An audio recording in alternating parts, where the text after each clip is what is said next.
Je veux être le candidat du changement, je veux être le candidat d'une ambition pour la France, je veux être le candidat d'une France nouvelle, fière de ses valeurs, de son histoire, de sa culture, qui reprend sa place en Europe après l'échec du référendum et pèse dans les grandes évolutions du monde.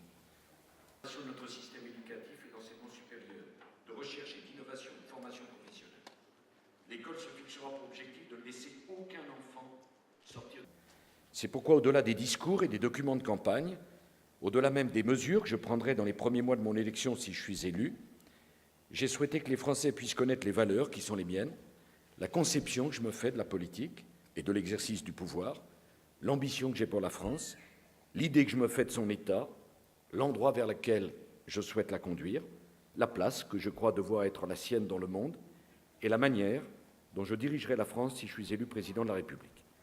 C'est l'objet de l'ouvrage que je vais donc publier aujourd'hui et qui s'intitule « Ensemble » et qui vous sera, bien sûr, donné à l'issue de mon intervention liminaire.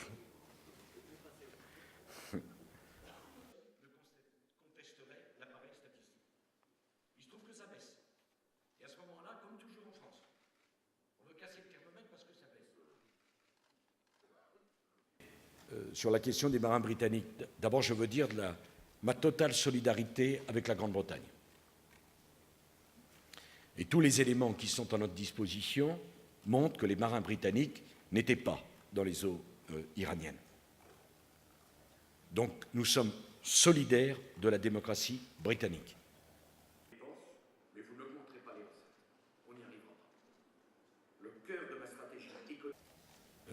Retenir les prisonniers, les marins britanniques, c'est inadmissible. Je le condamne avec la plus grande fermeté. Et je ne pense pas, pour tout dire, je ne pense pas du tout qu'une frappe sur l'Iran arrangerait le moins du monde une situation qui est déjà assez complexe, assez dangereuse.